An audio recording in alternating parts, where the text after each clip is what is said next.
everybody. Thank you for joining us this evening for our Spotlight Information event with Carpentry and Joinery. We have Andrew and Mark this evening who will be talking about the course, progression routes, careers options, entry requirements, all of that stuff. We will also have a campus tour, so that will be our Gravesend campus tour, and we will have a Carpentry and Joinery dedicated video for you as well to watch. Then it will end with live Q&A. So if you have any questions throughout, please pop them in the comments below. I'm going to pass you now over to Andrew, who's going to introduce himself. Thank you. Oh, hello. Hopefully everyone can hear us. My name's Andrew Martin and I look after Carpentry and Joinery at North Kent College at Gravesend. And I'm supported by Mark, who's sitting about 2 meters behind me. So a little potted about me. I've been a carpenter ever since I left school. My maths and English grades weren't fantastic, but obviously to get to carpentry, we need some grades, reasonables, but only 3s, so don't worry too much about that. If I can make it, you can. So I started life as a bench joiner. I moved on from bench joinery to site carpentry, from site carpentry to household maintenance, to building sets. If it involves wood, I've had a dabble in it. And I suppose after that, I then came into college to pass that knowledge on to our generations. And I've been here for 14 years now. Crikey, that seems a long, long time. But I've been teaching now for 14 years. So I'm going to pass you over to Mark, and I'm going to slide out the way, and you can see Mark coming. Good evening, everyone. My name is Mark Milner. I teach carpentry and joinery here at North Kent College, primarily level 1s. Prior to coming to the college, I worked for mainly joinery companies locally in Kent and southeast London, and also on some sites in central London. And I also worked for a couple of years for a stair manufacturing company in Toronto, Ontario. And I'm also the author of a book on stairs, which you can find on Amazon. And we look after our students here, and once you've been through level 1, you can then move on to level 2 with Andrew, where you work on full-size projects, having practiced them in a smaller version in level 1. So that's us. So we'll pass back. Perfect. Thank you both. So now I'm just going to give you a little insight about college life, and that will be for our Gravesend campus tour. Following that, you will be able to view the Carpentry and Joinery dedicated facilities. So please enjoy.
Hello, I take it everybody's back and can see us.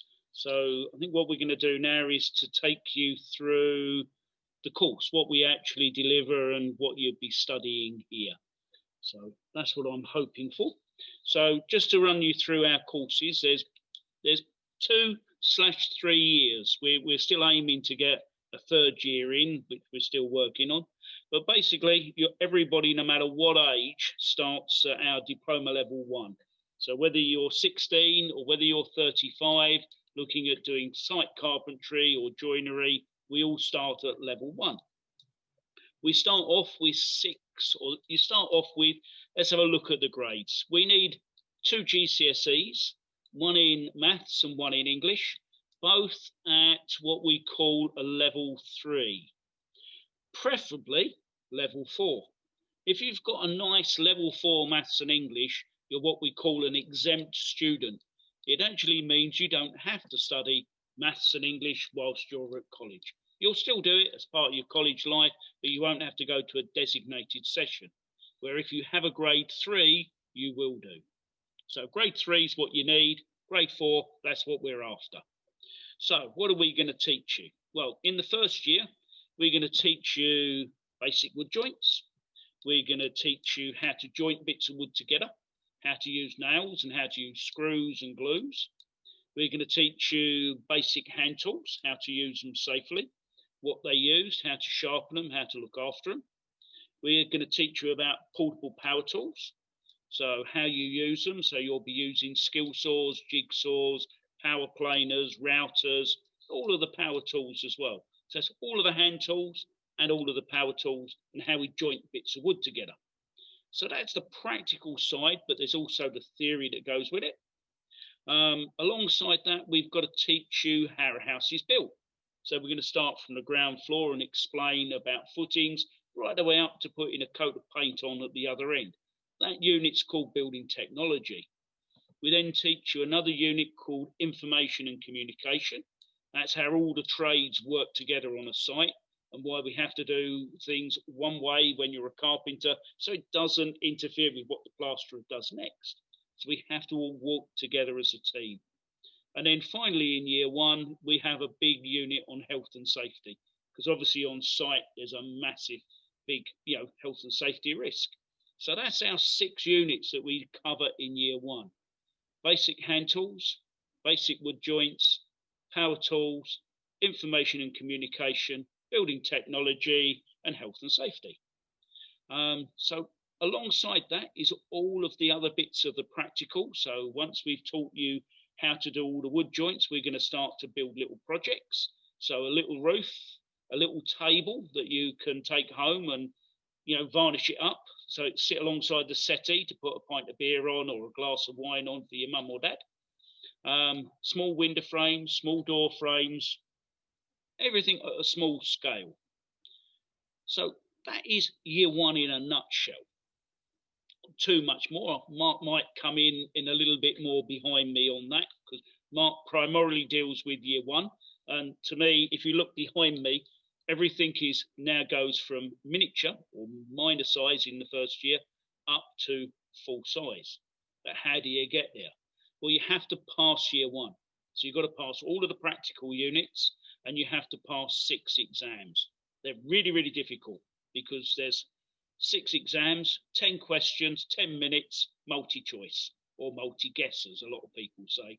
10 questions, 10 minutes, and provided you've listened to Mark behind me, you've done your assignments, you'll know what the answers are when you sit those exams. So you pass your exams, do some technical drawing, and then you move on and you make some little windows, tables, and so on. So that's all the small stuff in the first year. In the second year, we've got the same sort of things with the theory side of it, with information and communication again, a bit more building technology, then structural carcassing, which is how a house is built, first fixing, which is everything before plastering, then second fix, everything after plastering, and then household maintenance after that. So it's everything in. What are we going to teach you? Well, we're going to build a house. I don't know if you can see behind me, but if I move the camera around a little bit, you might just get an idea with any luck as to what's there behind. Slow my camera back down. Hopefully it's not going too wonky do. There we go. So it runs into there. So everything goes full size. So in the second year, you've got to lay floor joists, floor coverings. I better drop the camera down a little bit so you can see me ugly mug. Floor coverings, you've got to build stub walls, fit door frames, fit window frames, hang a door. We make and fit a staircase, make and fit a kitchen, architraves, skirtings, and we put a roof on the top of the building behind us. So we have scaffolding in here and work at height. Providing you can complete all of those units, then you will work out of here with a diploma level 2. Normally during that second year as well, we're starting to talk about getting you into work. We can't guarantee to get you into work, but we will be doing our level best to get you in there with work experience if we can lay that on. Obviously COVID friendly, if we can make certain that works. We run apprenticeship program right the way through level 1 and level 2. So we've got full-time or part-time. So I need to discuss that more or less one-to-one with individual students as to how that works best. Last year, I think we had, well, in fact, I know we had, every single one of our first year students completed their diploma level 1. And every single student in the second year, so diploma level 2, completed their diploma level 2. And then our apprentices at the new standards level that had to be assessed, we had 13 students went for that assessment and 11 passed. We had one at level 3 and he passed as well. So diploma level 3 and level 3 is apprenticeship only really, and it does depend on the numbers as to whether we can or can't run that. But that's something we're working on at the moment. So I'm going to pass over to Mark, just in case you've got anything he wishes to add to that. I was just going to mention some of the requirements that students need when they first come to college. We will provide all the tools you need, but there are 1 or 2 extras that you need to bring yourself.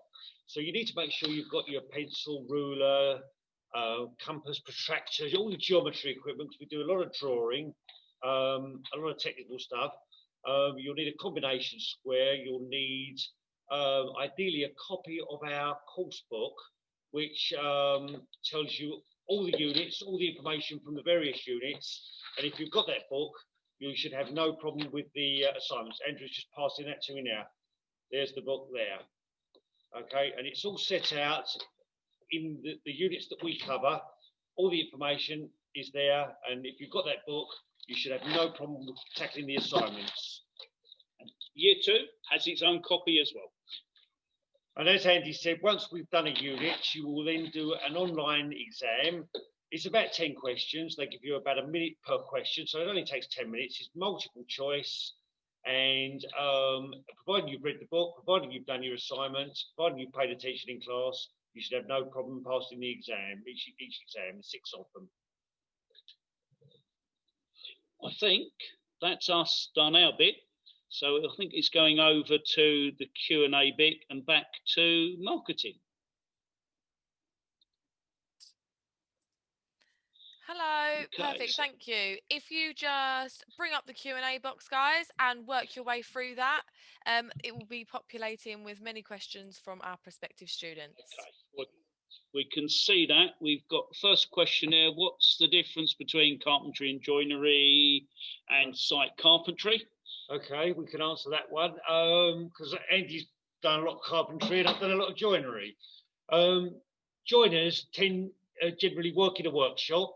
They make things, including doors, windows and staircases, and a few other bits as well. When those items are made, they go off to site, and the site carpenters will hang the door, fit the window, fit the staircase. So that's the basic difference. Bench work, you're in a workshop. Site carpentry, you're on a site somewhere. Okay, the next one down there says, can I learn antique restoration?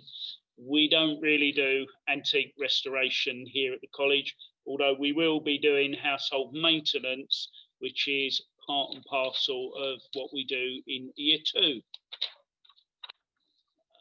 Can I specialise in a certain area of woodwork? We do, year 1 is carpentry and joinery, so you get the best of both worlds. And in year 2 is purely and simply site carpentry. We don't do anything other than that. The aim of the teaching is to teach you skills that you can adapt to different areas of the trade. So although we may not specifically cover a certain item that you think you might want to do, what we aim to do is give you the skills that will enable you to develop into that particular area, and it usually works. What's my progression route? Well, year 1, you have to pass year 1 to move on to the year 2.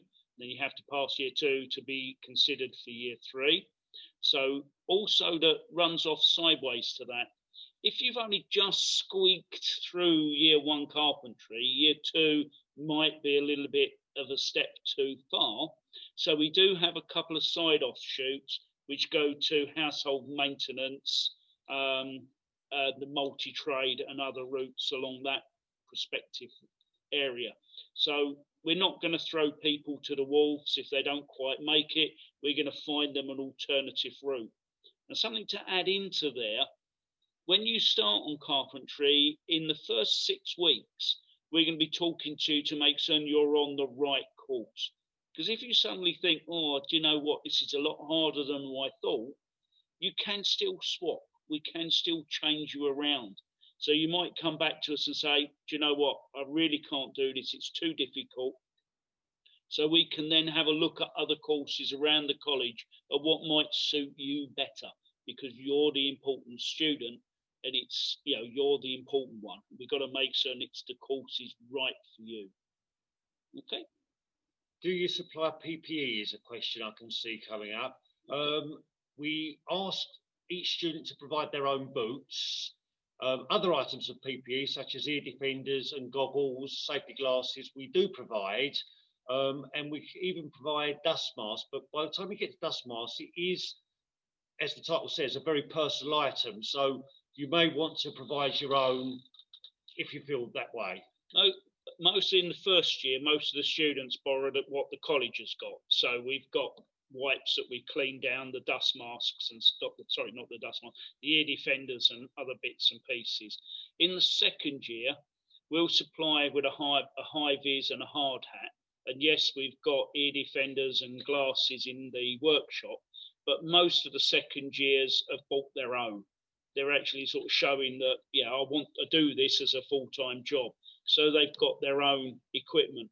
And at that point is when they're starting to look at their own tools as well. But it's not essential because we do have enough. In the second year, we do need to be sort of moving towards being independent and having our own kit. There's another one there says entry requirements. That's a grade 3 maths and English, but we would prefer you had a 4, but you only need a 3 to get on. That's progression route, that's entry requirements are done. I want to become a house builder. Would I need a further qualification? If so, what? If you, depending on where you want to go, if you're going to be a timber frame buildings, you don't need much more than the site carpentry. But obviously, if you want to do a brick built building, you'd need a brick course as well. You might want a plumbing course, you might want an electrical course. But the thing you need to bear in mind is that your education is only free up until the age of 19. So you're free at the age of 16, 17. You might be, if you're doing year 1, year 2, year 3, you're going to struggle to get more than one course in for nothing. But normally, as a general builder, carpentry is a good background. To answer that one. One says, I have learning difficulties. Will there be support available for me? Yes, there is. Providing you've got an educational health and care plan, an EHCP, then yes, there will be support for you in class and during exams and throughout your course. Okay. There's another one there says, would I need to pay for a uniform or anything? realistically, what do you need to pay? The entry fee to join the course is £25, which goes towards the material costs of your course. So that's the only fee that you have to pay. The only other fee would be if you fail exams, then you might need to pay an extra fee to resit those. There's 3 T-shirts that we normally get you to buy, one for each day, because as a full-time student, you're in college 3 days a week, not 5, 9 till 5. So it's not, different to school times. So 3 days a week, the other 2 days, hopefully go and earn some money in McDonald's, or preferably as working with a builder to earn a few pennies. So you need to, monetary terms, the 3 T-shirts is normally about 20 quid for 3 T-shirts, if I remember right for that. Obviously, your course handbook's about £18 off of Amazon. Some drawing equipment, probably 10 or 15 quid. But nothing massive in year 1. Year 2, we do ask you to have your own cordless drill. Obviously, that's showing where you're going, a set of drill bits and other bits and pieces that we'll go through a little bit later down the line with you.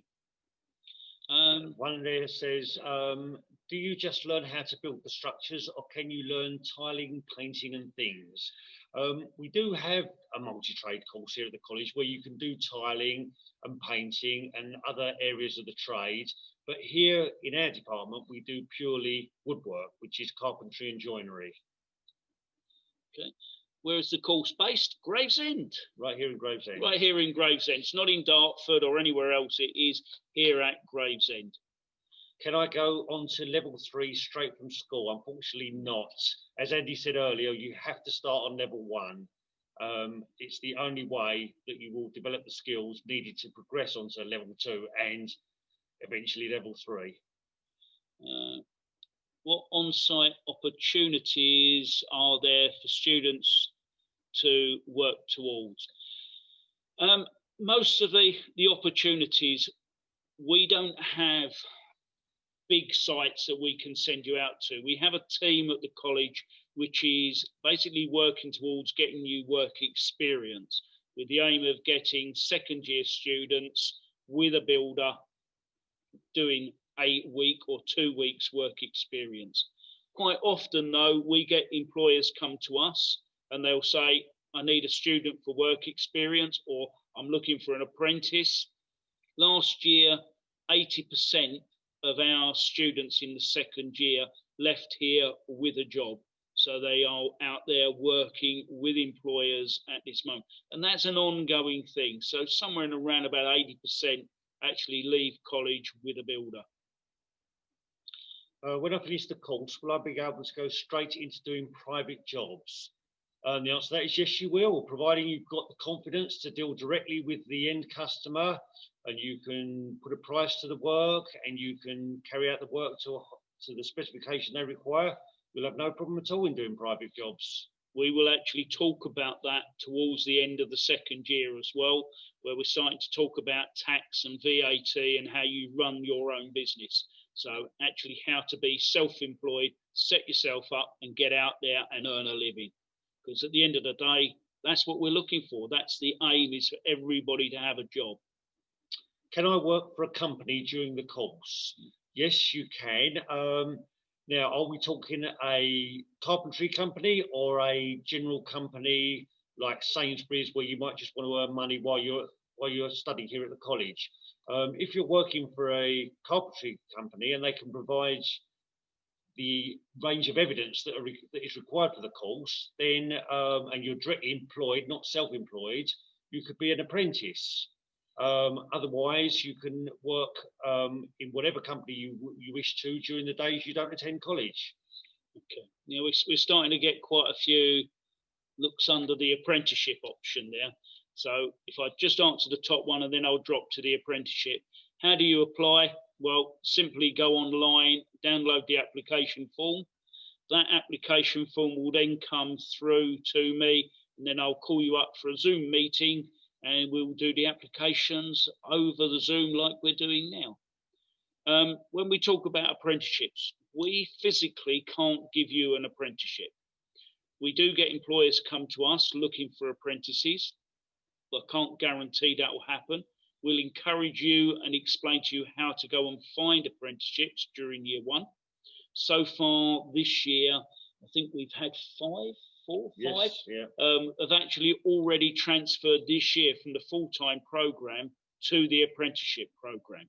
So it doesn't matter where you start, you can switch between full-time and apprenticeship at any time across the 2 years. So if you, where'd that one go? If you do offer apprenticeships, do I have to find an employer? So preferably, yes, you would need to find the employer. We then put you and the employer in touch with a guy called Stuart Hornby. Stuart is our work-based assessor. He will then do what we call a skills match between the company to make sure they offer the full range and that they are also a bona fide employer. What we're not looking at is a student being used as cheap labour, sweeper upper and tea maker. They've got to be a bona fide firm that's going to take you on the cards. What you cannot be as an apprentice is self-employed. What days and hours? Oh, can't tell you what days, but I can tell you. One group we have this year comes in Mondays, Wednesdays and Fridays, and the other group comes in Tuesdays, Thursdays and Fridays. So you've got to keep all days available.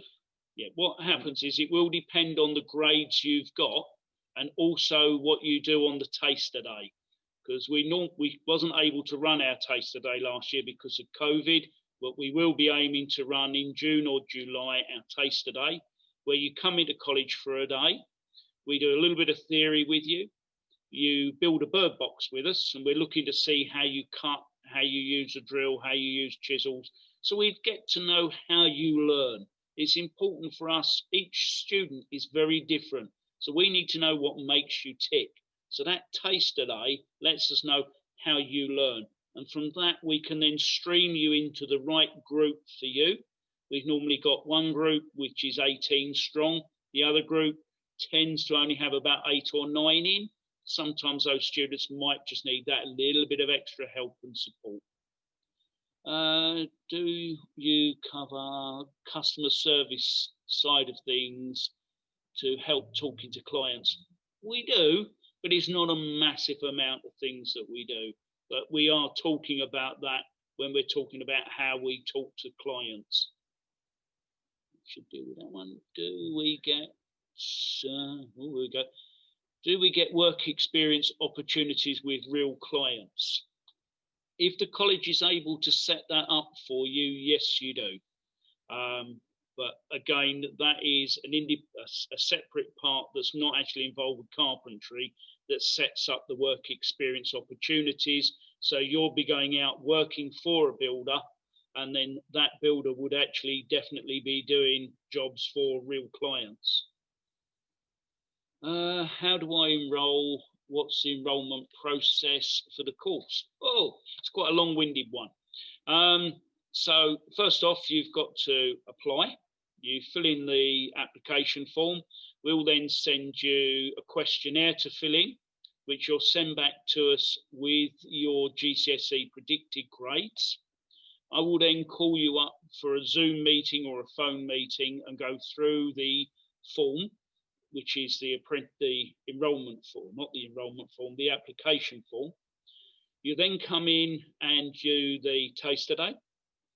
What we'll then do is once we've looked at your GCSE predicted results, you'll then send us in your GCSE results when they come out.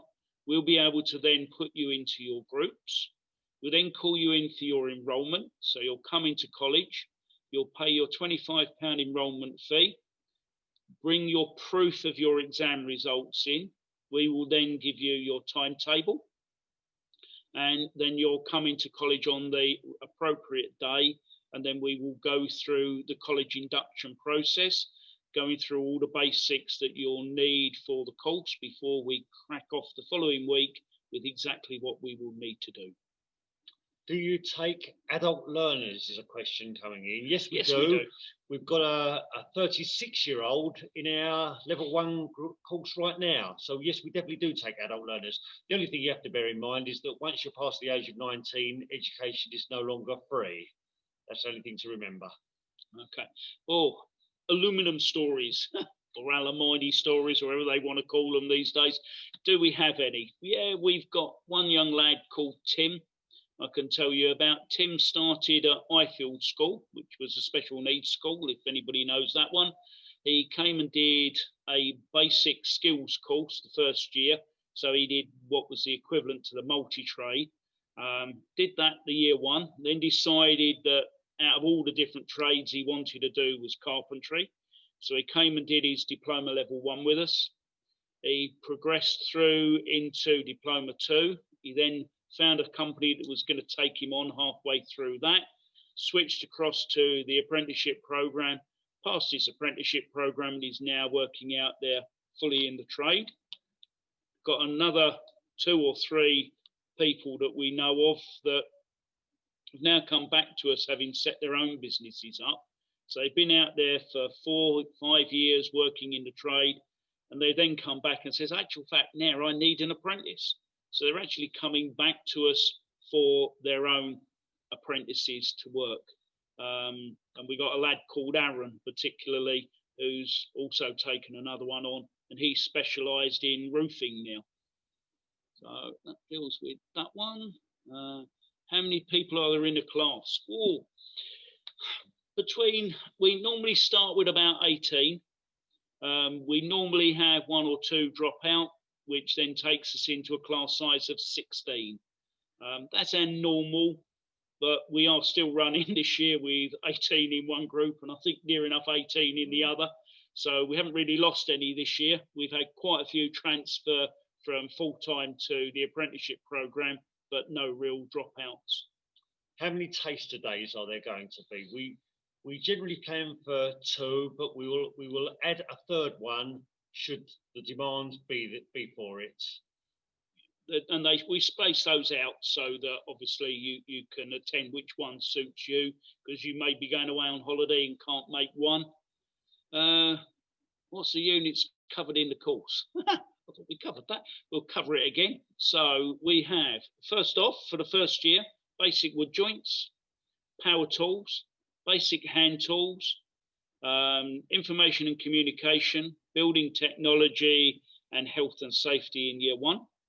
And then year 2, we update your health and safety, update your information and communication, update your building technology, and then we do structural carcassing, first fixing, second fixing, and maintenance. So those are your units, 6 in each year. Do you deal with insulation on the course? In year 1, we don't physically touch any forms of insulation, but we certainly teach its location in relation to floors, roofs, walls, where it goes, how it's used, what its effects are. So we teach it, although we don't physically handle it as part of our practical. And that's the same with the second year.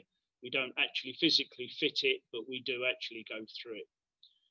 There's another one come back in. What's the best way to apply to get on our course? I do like those questions.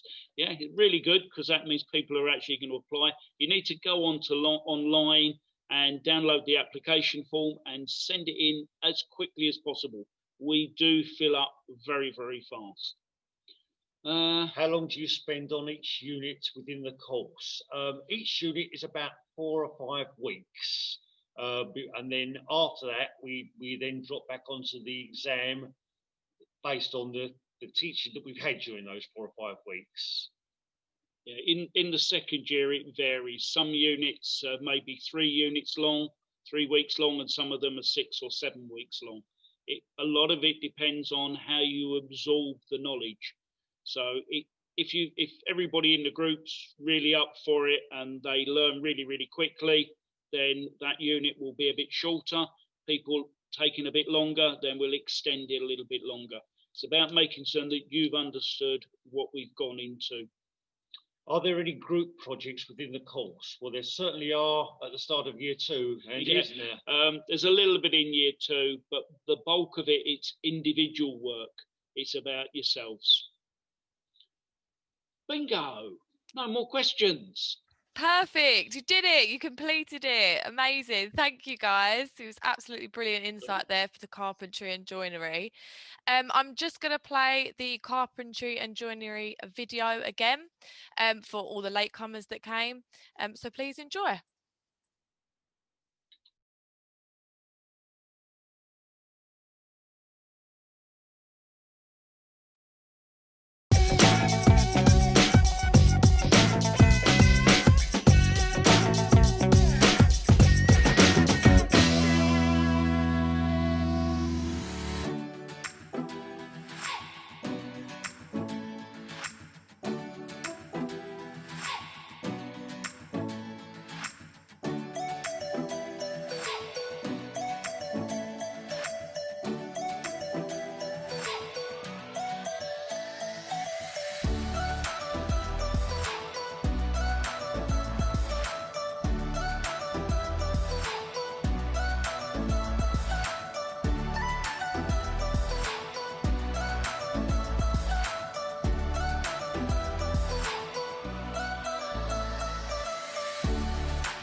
Thank you everyone for joining us this evening. I hope you really enjoyed the insight to carpentry and joinery from Andrew and Mark. So thank you both. If you did pre-register on Zoom, you will receive a follow-up email with contact details if you would like any more information. If you're watching on Facebook, then please feel free to go over to the event page. That also has contact details and information on there as well. So thank you very much. Obviously, if you are interested in the carpentry and joinery course, head on over to our website, www.northkent.ac.uk, and in the top right corner, there's the pink apply online button. So click that, add your course to your basket, and go along with the flow. So thank you very much and have a lovely evening. Bye bye.